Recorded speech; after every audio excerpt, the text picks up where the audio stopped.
All right, we're live. So welcome back to Dapp University. So today we're going to look at what's going on with the Ethereum price because we have just kissed a new all-time high, okay? We're going to check on the charts, kind of tell you what you should expect next, all right? Look at a lot of other exciting news updates that have happened in the space since our live stream we did yesterday. Again, this place is just absolutely exploding, not just in terms of cryptocurrency prices, but actually the fundamental adoption of blockchain technology, which is really, providing the foundation for all the fireworks that we're watching right now in the crypto space. So I'm going to talk about that. I'm going to answer some of your questions and a lot more. So before we get into that, if you're new around here, hey, I'm Gregory, and on this channel, I turn you into a blockchain master. So if that's something that you're interested in, then smash that like button down below for the YouTube algorithm and subscribe to this channel. And if you want to learn how to master blockchain step-by-step start to finish, then head on over to dappuniversity.com/bootcamp to get started today. Last but not least, nothing I'm saying in this video is designed to be financial advice, and there's lots of scammers in the comment section below. Just ignore them. I'll never give you my phone number or ask you to invest with me. All right, so we got people jumping in the chat here. We got Culturized, David, Automatic Beats, Code Chap, Scott Campbell, Lee, Egghead, Golan, I hope I'm saying that right, Alexander, Mark, welcome, Francis. So let's go ahead and jump into this. So ETH, the entire crypto space has really started to explode the past couple days, ever since Bitcoin officially, made a brand new all-time high. We've watched the entire cryptocurrency space really, get pulled up with this. This is incredibly bullish for the space. We've seen the futures ETF for Bitcoin improve in the United States. It's a historic moment for crypto. This is just a really ripe time to watch this entire space leap forward, seeing so much adoption. As other cryptocurrency prices have increased, as I said, it's just a matter of time before other majors start making all-time highs as well. And it looks like that's exactly what has happened for Ethereum in particular. Okay, so Ethereum has just printed a new all-time high of, let's just look here. Let's see, it was $4,361, okay? And that's as of CoinGecko's sort of official record. Now, I've seen this kind of some discrepancies across different price tracking apps. Different exchange aggregators. Some are saying it didn't print new all-time highs on certain exchanges. I'm sort of the camp that doesn't get really exciting in terms of all-time high until we confidently smash through this, $4,500, et cetera, et cetera. But this is pretty critical. Okay, so we'll see. We'll see exactly what happens because as we printed this new all-time high, as we kind of touched it, right, we quickly got rejection. So this is somewhat common, okay, and is a likely or is a very possible scenario whenever you start touching these historical all-time highs. Sometimes it just smashes straight through it and it establishes itself above it, and you start to kind of see it maybe consolidate for a little while, and then you start making, you start gaining ground in terms of price. Sometimes you reach resistance at all-time high where it's like, oh, we tried it, we're going to come back down a little bit and then try it again. I think it really is just a matter of time before ETH, breaks this confidently and continues on. For all the reasons I've been talking about for months and months and months on this channel, ever since we had this massive correction back in April, May, throughout that entire time, I've been saying that I've been, cautiously bullish just because of all the adoption that we're seeing in this space. We're seeing basically a crypto blockchain technology adoption super cycle, not necessarily in terms of the crypto prices, but in terms of the adoption we are. And for those reasons, it's really hard for me to be bearish on cryptocurrency prices because my long-term thesis has always been as you create technology that has, value that causes people to use it, that has cryptocurrency associated with it, integrated in it, that value accrues to cryptocurrencies themselves. So there's been really, really hard for me to be really bearish on crypto, and nothing has changed in that regard. So all that being said, I do think that we will see Ether confidently get above new all-time highs and start making, much higher price levels than we have right now, beyond $5,000 and beyond. Again, my long-term price target for ETH, I say long-term, for this cryptocurrency cycle, assuming that we are in a, traditional cryptocurrency cycle, still kind of a conservative 10K. Okay, that's still my public target. I think that ETH could very well go beyond that. I do, but that's the only target that I'm gonna stick with for sure. So nothing about that has changed. Looking pretty bullish here. Okay, but again, the caveat to that is we might get a rejection. Okay, it may not confidently break above its all-time high. It takes a little time, or hey, we might get surprised. We might just smash straight through it. Later today. To me, it doesn't really matter as much. I'm just going to kind of wait and see. I don't think we're going to be stuck in this price level for months or anything like that. Okay, so talking about the big picture things that have happened in crypto recently that have helped really, inject a lot of hype into this space or interest or new capital is definitely the news around the ETF approval in the United States. And the ETF has definitely not been, a nothing burger, I'll put it that way. Like some people have been saying, oh, the ETF's not a big deal because there's plenty of ways to buy Bitcoin. Nobody really cares about an ETF. That's in sort of like the counter argument. But it doesn't really look like it's true based on the data. So the ETF is had quite a bit of volume. Okay, so this was as of yesterday. It's only 1:30, and BITO has already traded 1 billion on its second day. So wild. Assuming this thing converted just 43% of this volume into assets, it converted 57% yesterday. This is the first ETF to crack $1 billion in assets under management in 2 days. Gold did it in 3 days. Okay, so I think the data is showing, at least early, that the Bitcoin futures ETF is significant. Okay.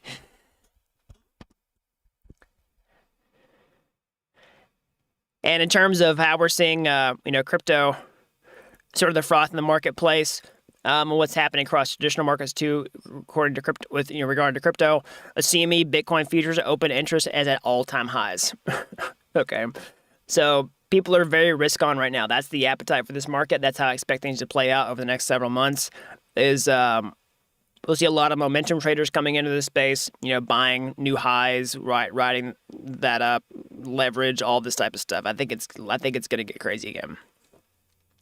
So I wanted to actually talk about a couple other things too, in terms of the adoption of the space. Some interesting perspectives on different companies that are kind of transitioning into Web3. We've been talking about Facebook rebranding itself to be a metaverse company and actually changing its name. What that means.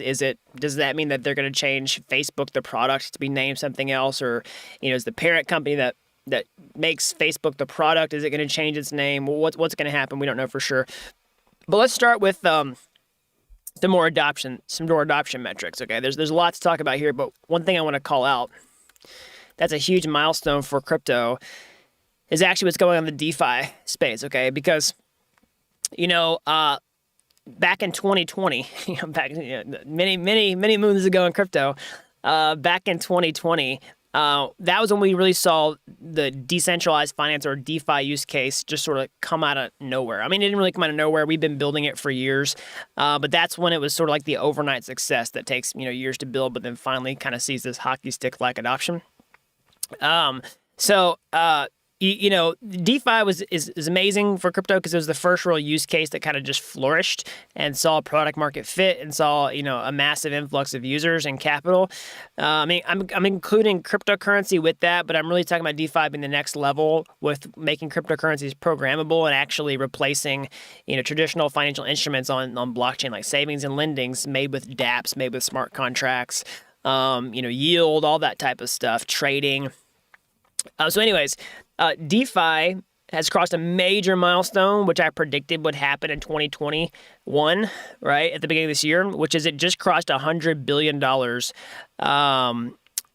in total value locked. Okay, we got close back in September, but we now have officially crossed it. Okay, so this is a really impressive milestone.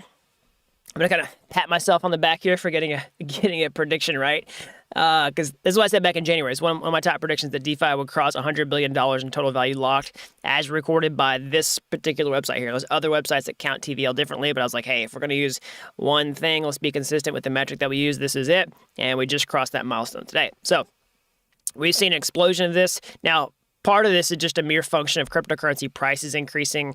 I know there's lots of critiques on the TVL metric on whether it's a good one or not, but we're just going to be consistent with the metrics that we choose here. Like I said, as cryptocurrency prices go up, TVL will just increase, assuming that the activity is the same. But I think we are seeing an adoption of more. Additionally, we're seeing increased number of transactions, all that stuff, in addition to just cryptocurrency prices increasing. So this is huge. DeFi is not going anywhere. Now, I know that some DeFi assets have not performed as strongly, compared to something like ETH, for example. Like if you look at the DeFi to ETH ratio, it's not that great. It looks like a bear market. But, the DeFi tech for sure is here to stay and is getting lots of adoption.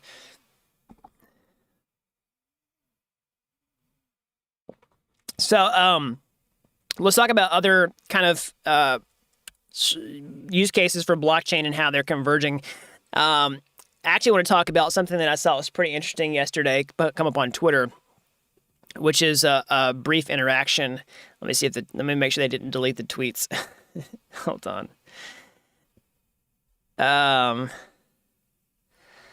Okay, so I want to talk about blockchain and gaming for a minute, and how this is actually going to take off, or what could happen and what's actually not that likely to happen. So, gaming is a use case that people are super excited for with blockchain, because think about it, there's lots of ways that you could integrate gaming with blockchain. You could basically have a game that takes in-game assets and lets you remove them from the game and like keep them on a blockchain, use them in a metaverse. You could have games that are play to earn, where basically you're doing something in the game and you're actually making money while you play. Okay, there's lots of different things here, and this kind of begs the question, like, if blockchain gaming is going to take off, how's it going to happen? Is it going to be basically, new people starting from scratch and creating brand new gaming studios that make blockchain games, or a massive gaming studio is going to pivot into blockchain? And I've seen the example thrown around lots of times, like, hey, what if like Fortnite, pivoted into blockchain or something like that, got into NFTs, right? Well, I saw this interaction yesterday on Twitter that I thought was pretty interesting,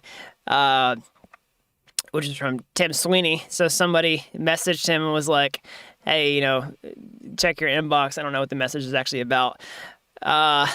He just kind of out of context replied. He says, we're not touching NFTs as the whole field is currently tangled up with an intraceable mix of scams, interesting decentralized tech foundations, and scams. So he didn't have a lot of good things to say about NFTs or blockchain. And so this is Tim Sweeney. He's the CEO of Epic Games, the creators of Fortnite. Okay, so it doesn't look like, based on his sentiment, that they are planning to support NFTs anytime soon. And judging by his tone, doesn't think too fondly of overall blockchain. So that's at least a breadcrumb or a clue on what might happen with with these big gaming studios that make these major.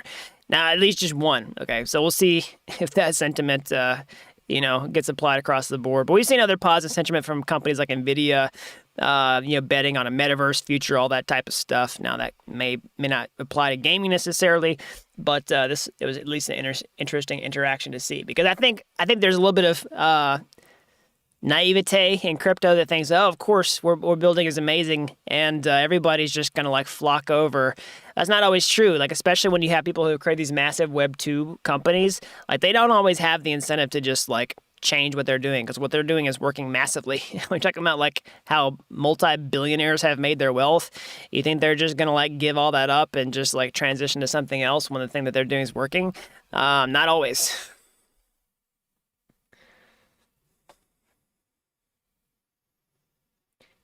So that might be a quick question. I think Evergrande will impact crypto.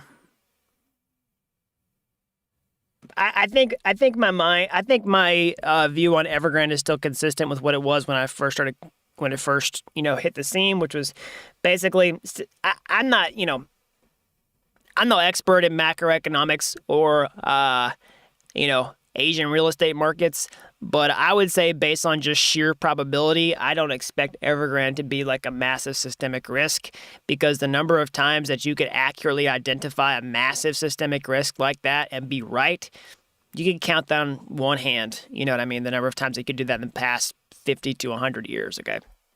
So just based on sheer probability, I don't think Evergrande's going to be something that like takes crypto down. Okay, so that's kind of an interesting little interaction I saw relevant to blockchain gaming. Now I want to talk about a couple interactions or kind of clues that I've seen popping on the internet as it relates to blockchain social media. Okay, so we're in this new paradigm of thinking about Web 3.0. What can you do with it? It's very obvious what you can do with cryptocurrencies. Very obvious what you can do with DeFi. We're starting to scratch the surface what you can do with NFTs, okay? Those are all under the umbrella of Web 3.0. But we can do a lot more with Web 3.0 in the future because fundamentally speaking, it's an internet powered by blockchains, okay? It's and what can you do with the blockchain? That really starts to define what you can do with Web 3.0. What are the benefits? Censorship resistance, trustlessness, transparency, or trust minimization, maybe I should say, transparency, immutability, all that type of stuff, all right? And so that those values can be applied to lots of other things, and one of them is social media, okay? Now, I made some videos on my channel a while back about decentralized social media has to be implemented. We've seen, lots of failed experiments in the past with decentralized social networks where basically like you're just tipping content or something like that. That's how creators can get paid, and that's kind of determines what posts you see. They haven't all been very good, and that's okay. We're kind of just the nature of experimental new technology. Some stuff sticks, some stuff just doesn't. But one major player that I've been seeing getting in the game is AAVE. Getting into social media, okay? I actually want to talk about a kind of interesting breadcrumb I saw about their project. So, AAVE is a DeFi company, or DeFi protocol. I should say company protocol. Kind of get stuck in the old way of thinking about things. AAVE is a decentralized application that lets you borrow and lend cryptocurrencies on their platform. And, they've expanded into multiple things. And one thing that they've been expanding into is actually decentralized social media. Okay, so I did see this tweet come up yesterday. Let me pull it up.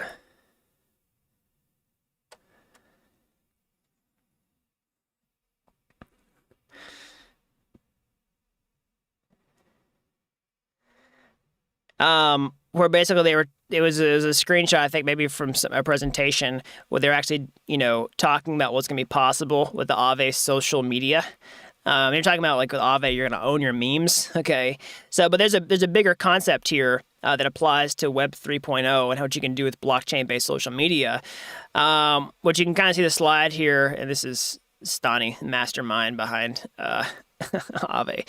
He's saying posting memes on Twitter is fun, but Web 2, you will never, in Web 2, you never truly own your content. I'm thinking the implication there, probably what's on the next slide, is that in Web 3, you could actually own the content that you create, and somehow, your that ownership gets tracked back to you. So that could be a really interesting new paradigm for, Web 3 based social media. And I don't have an inside track in exactly what they're creating over AAVE. Like I said, I've just seen this breadcrumb kind of float around over here. But I'm really excited to kind of keep an ear to the ground on this because they've built a pretty successful product with their AAVE decentralized financial application, and they have a lot of capital. And if anybody, and they deeply understand Web3 and the users in this space and what they're actually going to do. So I think they've got as good a shot as just about anybody to create a Web3 based social media application that could actually work. Okay, and I want to keep up to date on what's happening here. So another thing that I actually saw floating around on Twitter that's somewhat related to this. All right, I realize it's not totally crypto related, but just bear with me. Literally, as I was just kind of checking on Twitter to talk about some things in the live stream, I saw this pop up, okay? So Trump announces the launch of new social media platform. No, announcing that is going to have a lot of mixed feelings, even just by bringing up Trump, even though he's been out of the spotlight for a while. But bear with me here. This is related because why would somebody like this even have a shot at launching a new social media platform in the first place, regardless of how you feel about him, regardless of how you feel about all that type of stuff? It's because there's a need, okay? There's at least a perceived need here where people realize that social media in some way is broken or is not really what they want it to be, or they just see the problems with it, okay? And we wouldn't be just like launching new social media products if we didn't think that people wouldn't actually use them for any reason. They were just perfectly happy with how social media worked right now. I don't think that they are. Okay. And so this is not really crypto related. I don't think there's anything in this that hints that it's even slightly related to crypto. But the whole point I'm trying to say is that there's that perceived need from a user's perspective, then that is fertile ground for actually launching something crypto related where we could have something that actually, satisfies some of those needs and make something better that users would actually want to use, that can leverage blockchain technology to help accomplish that. Okay. So not really related to crypto, but it's actually relevant if you think about it that way.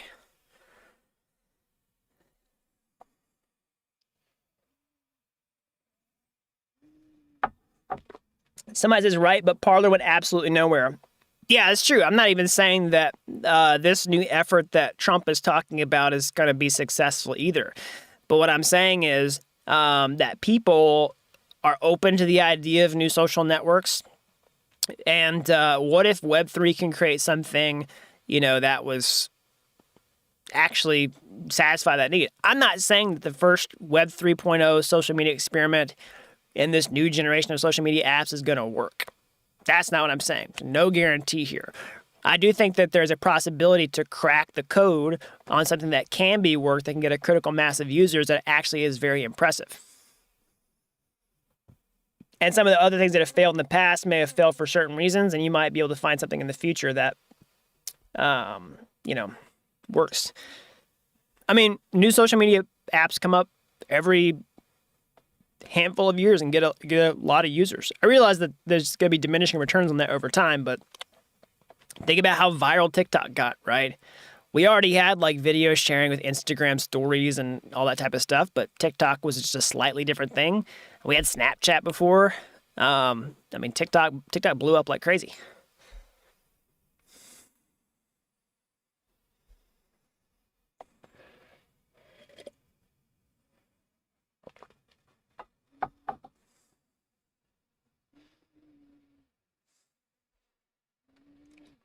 Somebody says current social media is poison. Someone needs to come up with something better.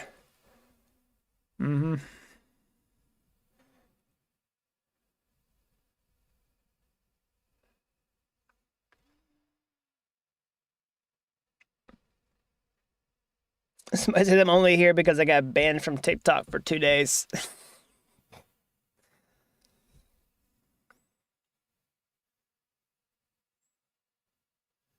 So Paul says he worked for MySpace.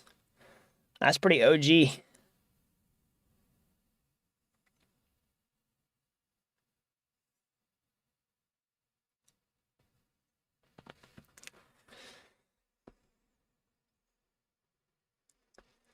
Let's see here.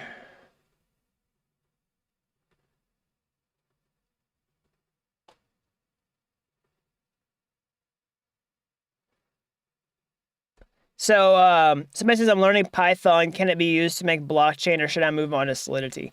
So you can definitely use Python in a blockchain development context. I definitely recommend learning Solidity though, so you can learn to create smart contracts. But some people like using Python instead of JavaScript to do things like write tests for smart contracts, write scripts for smart contracts, build backends that work with smart contracts, bots, whatever it is. They like doing that with Python rather than JavaScript. So if you're already proficient in Python, you could go down that route. For people who are brand new, I typically recommend just learning Solidity and JavaScript because that's only 2 programming languages, and you can do a lot more by just learning 2 things. And if you're having to learn, Solidity and then Python, and then most new people need to create user interfaces of some kind, and then you got to learn JavaScript. It's like an extra step, and it's kind of overwhelming for brand new people. So that's what I would say. I know JavaScript isn't everybody's favorite language on the face of the planet, but you can do a lot with JavaScript and just know one language. That's kind of my view. So what programming languages do I recommend? If you're starting from scratch, definitely start with Solidity and then learn everything else as you go. I would do Solidity then JavaScript.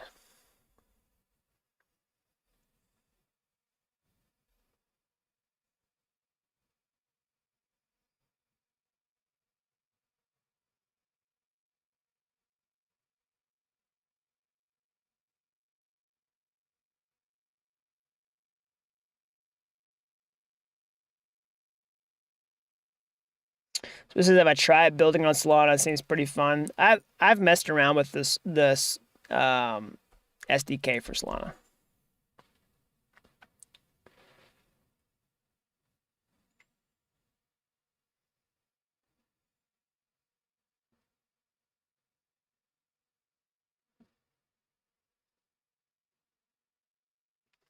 So am I currently developing any dApps? Do you have any ideas you'd like to work on? Yes, I'm building a project right now, but it is super secret. You'll find out about it whenever it goes live.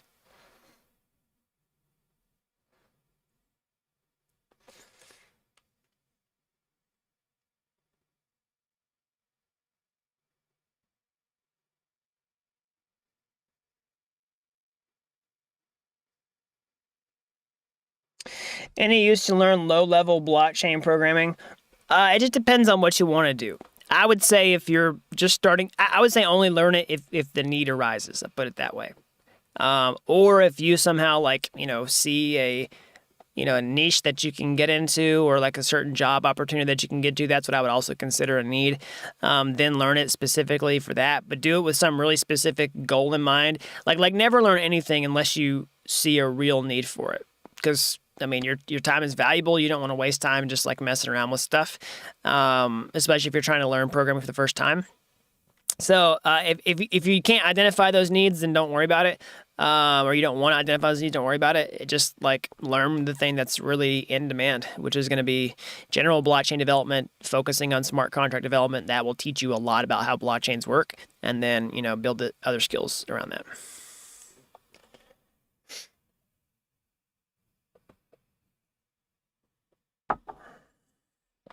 Why did Ethereum retrace back just after hitting new all-time highs? I don't know. It happens. We hit resistance at all-time highs a lot. That's what I was talking about before this channel, or before this live stream. No guarantee that it would smash through. The entire crypto space has kind of took a little bit of a dip there as well. I think it's just a matter of time before we break past them and move to new highs.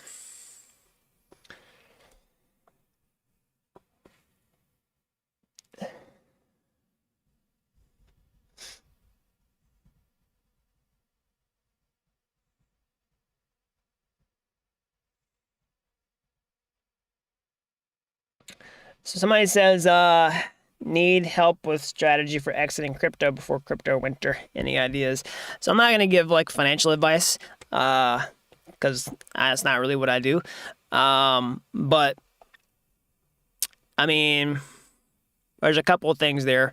That's assuming that we will have a long-term crypto winter that's like multiple years long, and that will have a massive drawdown.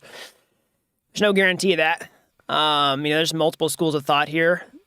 One is that we are in a traditional crypto cycle that's going to look a lot like the past cycles, where we see a massive run-up in cryptocurrency prices with a parabolic, sort of blow-off top.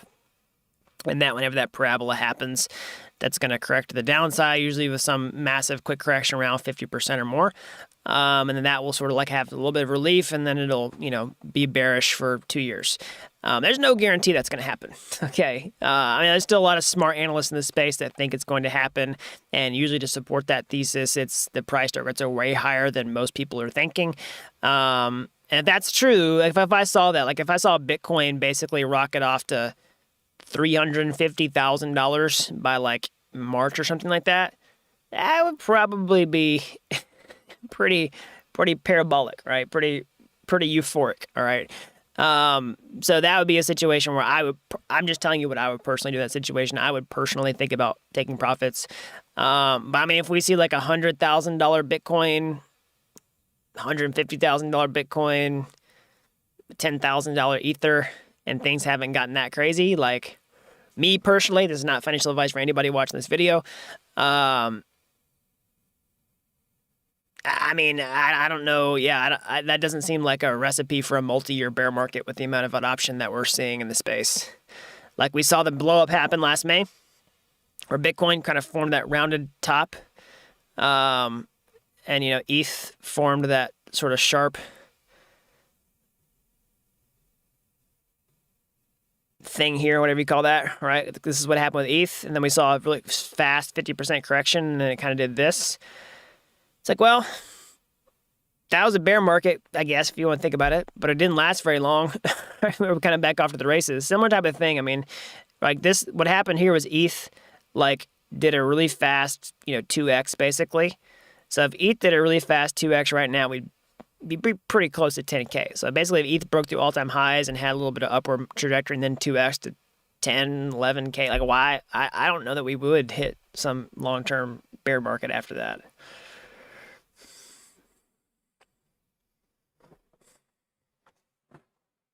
So we'll just wait and see.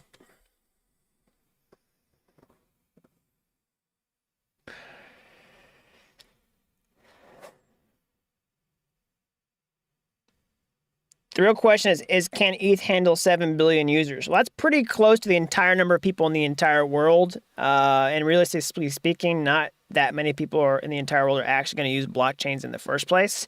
And the second, so the real question behind that is, is ETH suitable for mass adoption? Well, that's basically the vision of layer 2 scaling solutions and Ethereum 2.0 in its final shipped form long term. So basically, this is where you create a second environment and you take a lot of the transactions and put them in a second environment and then settle those back on the main chain. That's going to give you a ton of scalability, and then also basically increase the scalability of the base blockchain itself with sharding. All right, everybody, that's all I got for today. As always, smash that like button down below for the YouTube algorithm. Subscribe to this channel if you haven't already. That really helps these videos out so the more people can learn about blockchain. And if you're as fascinated with this technology as I am, you want to get your hands dirty, how can you get started today? Well, you can go to my YouTube homepage. You can find my free courses there. They're like Udemy courses, but they're totally free. And if you like those and you want to the next step, or hey, maybe you want to take a master shortcut entirely, I can show you how to become a blockchain master step-by-step, start to finish, over at dappuniversity.com/bootcamp. You don't have to be an expert to get started today. I've helped people with zero coding experience become real-world blockchain developers in a matter of months. So that's all I've got. Until next time, thanks for watching.